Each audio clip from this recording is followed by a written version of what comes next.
శ్రీమాత్రే నమ. జయ గురు దత్తాత్రేయ నమ. ఈ వీడియోలో మనం వృశ్చిక రాశి వారికి జూలై నెల మాస ఫలితాలు తెలుసుకుందాం. మరి వృశ్చిక రాశి వారికి ఈ నెలంతా బలాన్ని ధైర్యాన్ని ఇచ్చే గ్రహం కుజగ్రహం, అలాగే కేతుగ్రహం. వృశ్చిక రాశి వారికి రెండు గ్రహాలు రాశ్యాధిపతులుగా ఉండడం జరుగుతూ ఉంటుంది. సహజ అష్టమ రాశి అయినటువంటి ఈ వృశ్చిక రాశి వారికి కుజ కేతువులు ఇద్దరు కూడా రాశ్యాధిపతులై ఇద్దరు దశమ స్థానంలో సంచరించడం జరుగుతుంది. ఒక విధంగా కుజుడికి అది దిగ్బలం ఉండడం వల్ల ఈ వృశ్చిక రాశి వారు చేసే పనులలో సామర్థ్యం పెరుగుతుంది. ఏ విషయాన్నైనా చాలా కఠినంగా వ్యవహరించి చాలా నిజాయితీగా ఉండడం జరుగుతూ ఉంటుంది. అలాగే కేతువు కూడా ఇంచుమించుగా దశమ స్థానంలో ఉండడం వల్ల ఇదే ఫలితాన్ని ఇవ్వడం జరుగుతూ ఉంటుంది. బట్ ఏదైనా ఈ కుజుడు రాశిని వీక్షించడం వల్ల మీలో ఉన్నటువంటి ధైర్యానికి తగిన గుర్తింపు రావడం జరుగుతుంది. వృత్తిలో అదనపు బాధ్యతలు కూడా పెరుగుతాయి. అయితే ఈ సమయంలో మీరేమైనా అనారోగ్య సమస్యతో ఇబ్బంది పడుతుంటే సర్జరీ లాంటి ఏవైనా చేయించుకోవలసి వస్తే ఈ సమయంలో చేయించుకోవడానికి అవకాశం ఉంది. అంటే ఏదన్నా మిమ్మల్ని మీరు ఆరోగ్యవంతులుగా మార్చుకోవడానికి అటు యోగా మెడిటేషన్ వల్ల ఫిజికల్ ఫిట్నెస్ వల్ల కావచ్చు, సర్జరీ వల్ల కూడా కావచ్చు. మొత్తం మీద ఏంటంటే మీరు ఆరోగ్యవంతులుగా తయారవడానికి ఈ కుజగ్రహం మిమ్మల్ని సహకరించడం జరుగుతూ ఉంటుంది. అలాగే చాలా వరకు అటు రియల్ ఎస్టేట్ రంగంలో ఉన్నా, పోలీస్ డిపార్ట్మెంట్లో ఉన్నా, ఏ రంగంలో ఉన్నా సరే మీ నిజాయితీని రుజువు చేసుకుంటారు. దానికి తగినటువంటి అర్హత కూడా సాధిస్తారు. ఇది బాగుంది. ఇక ధనాధిపతిగా ఉన్నటువంటి వాడు అష్టమ స్థానంలో ఉన్నాడు గురువు. ఇది ఒక విధంగా ఒక ఆకస్మిక ధనలాభాన్ని, ఏదో ఒక శుభవార్త మీ కుటుంబానికి సంబంధించింది కానీ మీ సంతానానికి సంబంధించింది కానీ జరిగే అవకాశం ఉన్నది. అంటే ఇక్కడ మీకు మీ సంతానంలో ఎవరైనా దూర ప్రాంతంలో ఉన్నా వాళ్ళకి ఏదో ఉద్యోగ అవకాశాలు వస్తాయి. అంటే వారికి ఏదన్నా మళ్ళీ సంతానం కలిగే శుభవార్త లాంటిది వినడం జరుగుతుంది. వృత్తిపరంగా మీకు సడన్గా వృత్తిలో ప్రమోషన్ కానీ కొన్ని మార్పులు కానీ వచ్చే అవకాశం ఉంది. అంటే మొత్తం మీద ఆర్థిక పరంగా మీరు చేసే ప్రయత్నాలు అంటే రెగ్యులర్గా రావాల్సినటువంటి ధనం కన్నా వేరే విధంగా కూడా ఒక విధంగా మీకు సడన్ ఇన్కమ్ అన్నది వచ్చే అవకాశం ఉంది. అది ఏదైనా చిట్ ఫండ్ అవ్వచ్చు, ఇన్సూరెన్స్ అవ్వచ్చు, పెద్దలు వారసత్వంగా లేదంటే మీకు బహుమతిగా ఇంకొక గిఫ్ట్ ద్వారా అయినా ఈ అవకాశం అది ఉంటుంది. దాంతో మనకి ఈ దశమాధిపతిగా ఉన్నటువంటి రవి అష్టమ స్థానంలో ఉన్నాడు. కొన్ని సందర్భాలు ఏంటంటే ఈ విధంగా సడన్గా మీకు ఒక ప్రమోషన్ లాంటిది కానీ వృత్తిలో హోదా పెరగడం కానీ కూడా జరుగుతూ ఉంటుంది. మొత్తం మీద ఏంటంటే ఈ వారంలో మీకు అటు వృత్తికి సంబంధించిన విషయాల్లో కొన్ని మార్పులు వస్తాయి, ఆర్థిక పరంగా కొన్ని ఇంప్రూవ్మెంటు డెవలప్మెంట్స్ వస్తాయి. అలాగే వృత్తిరీత్యా కొన్నాళ్ళ పాటు వేరే ప్రాంతంలో బయట ఉండి మీ విధి నిర్వహణ చేయడానికి కూడా కొన్ని అవకాశాలు ఉన్నాయి. సో ఏదైనా ఈ గ్రహాలు మిమ్మల్ని చాలా బిజీగా ఉండడం జరుగుతుంది. ఇక ప్రత్యేకత ఏంటంటే ఇంకా శుక్రుడు మీకు ఇంచుమించుగా సప్తమ స్థానంలో ఈ నెలాఖరు వరకు సంచరించడం జరుగుతుంది, 26 వరకు సుమారుగా. ఇక్కడ శుక్రుడు స్వక్షేత్రంలో ఉండడం వల్ల అక్కడ ఒక మాలవ్య మహాపురుష యోగం ఏర్పడింది. దీనివల్ల ఏంటంటే మీకు ఒక ధైర్యం ఏర్పడుతూ ఉంటుంది. అంటే మీరు ఈ రాశిలో ఉన్నటువంటి స్త్రీలకు ఇది బాగా ఉపయోగపడుతూ ఉంటుంది. మీరు ఏదన్నా ఒక బ్యూటీ రంగంలో ఉన్న, సినిమా రంగంలో ఉన్న, కళారంగంలో ఉన్న కంపల్సరీగా మీ టాలెంట్కి తగిన గుర్తింపు రావడం జరుగుతుంటుంది. అలాగే కొన్ని విదేశీ అవకాశాలు కానీ ఇతర ప్రాంతాల్లో అవకాశాలు కానీ రావడం జరుగుతుంటుంది. ముఖ్యంగా పెళ్లికి సంబంధించిన విషయాల్లో ఎటువంటి సమస్యలు ఉన్నా చాలా వరకు పరిష్కారం అవుతాయి.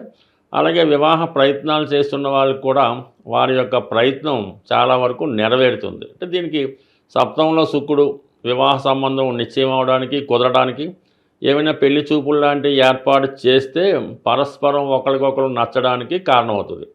ఇక అష్టమ స్థానం అన్నది ఏంటంటే స్త్రీలకు మాంగళ్య స్థానం, అలాగే వాళ్ళ యొక్క వ్యక్తిగత కుటుంబ స్థానం అవుతుంది. కాబట్టి ఈ సమయంలో అక్కడ ఉన్నటువంటి గురువు, సప్తమంలో ఉన్నటువంటి శుక్రుడు వివాహం జరగడానికి చాలా వరకు ఈ వృశ్చిక రాశి వారికి లైన్ క్లియర్ అవ్వడం జరుగుతుంది. ఇక ఇవన్నీ బాగున్నప్పుడు కూడా పంచమ స్థానంలో ఉన్నటువంటి శని భగవానుడు ఏదో కన్ఫ్యూజ్ వస్తూ ఉంటుంది. అంటే వివాహం అన్నది పెద్దలు కూర్చుని పెళ్ళి అవుతుందా, అంటే మనం ఇష్టపడిన అమ్మాయితో కానీ అబ్బాయితో కానీ పెళ్ళి అవుతుందా అన్నటువంటి సందిగ్ధత ఏర్పడడం జరుగుతూ ఉంటుంది. బట్ ఏదేమైనా ఈ సమయంలో ఈ ప్రేమ వివాహాలు లాంటివి ఏమన్నా ఉంటే అవి కొంతకాలం వాయిదా వేసుకోవడం మంచిది. ఎందుకంటే ఈ టైంలో అది ఎట్టి పరిస్థితుల్లో కూడా సక్సెస్ అయ్యే అవకాశం లేదు. కాబట్టి పెద్దలు కూర్చొని వివాహానికే ఈ సమయంలో ఎక్కువ ఛాన్స్ అయితే ఉన్నది. కాబట్టి ఆ విధంగా వెళ్ళడం వల్ల మరి తొందరలోనే వివాహానికి అనుకూలత ఏర్పడడం జరుగుతుంది. ఇక చతుర్థంలో ఉన్నటువంటి రాహు ఇది విద్యార్థులకి చాలా ఇబ్బంది పెడతా ఉంటుంది. అటు పంచమంలో శని, చతుర్థంలో రాహు ఎంత కష్టపడి చదివినా చదివింది మర్చిపోతారు. ఏదో విధంగా ఇబ్బంది పడుతూ ఉంటారు. అంటే మీ పేరెంట్స్కి సంతృప్తి పరచలేకపోతుంటారు. ఏదో ఒక ఫెయిల్ అవ్వడం వల్ల అది ఇంట్లో చెప్పలేక బాగా సతమతం అవుతుంటారు. ఏదైనా ఈ సమయంలో మీరు సరైనటువంటి కోచింగ్ తీసుకోవడం, మీకు ఏదైనా ఈ విద్యలో మీరు చదివే చోట ఇబ్బంది ఉంటే అది పెద్దవారికి తెలియజేసి తగు విధంగా మార్పు చేసుకోకపోతే సంవత్సరం చివరిలో చాలా వరకు ఈ ఇంపాక్ట్ ఇబ్బంది పడి చదువు ఆగిపోవడానికి కూడా కొన్ని ఈ బలమైన కారణాలు కనబడుతున్నాయి. కాబట్టి సాధ్యమైనంత వరకు విద్యార్థుల యొక్క తల్లిదండ్రులు పిల్లల యొక్క చదువు మీద ఎక్కువ కృషి పెట్టడం మంచిది. సాధారణంగా మనకి ఈ గ్రహాల యొక్క సంచరిస్తున్నప్పుడు గ్రహాల యొక్క అనుకూలత కొరకు ఆ నెలలో కొన్ని ముఖ్యమైనటువంటి పండగలు కానీ కొన్ని పర్వదినాలు కానీ రావడం జరుగుతూ ఉంటుంది. మరి మనం ఏ నెలలో అయితే సమస్యలతో ఉన్నామో ఆ నెలలో వచ్చినటువంటి కామన్గా మాస శివరాత్రి, సంకష్ట చతుర్థి కామన్గా చేసుకుంటూ మరి ప్రత్యేకంగా ఈ జూలై నెల 25వ తారీఖు నుంచి అంటే జూలై 25 నుంచి శ్రావణ మాసం ప్రారంభమవుతుంది. శ్రావణ మాసం ప్రారంభంతోనే మనకి వరలక్ష్మి వ్రతం అంటే శుక్రవారం స్టార్ట్ అవుతాయి. ఈ 4 శుక్రవారాలు అంటే శ్రావణ మాసంలో వచ్చినటువంటి మొదటి శుక్రవారం మొదలుకొని ఇంచుమించుగా నెలాఖరుకు వచ్చే 4 కానీ 5 కానీ శుక్రవారాలు ఉంటాయి కదా.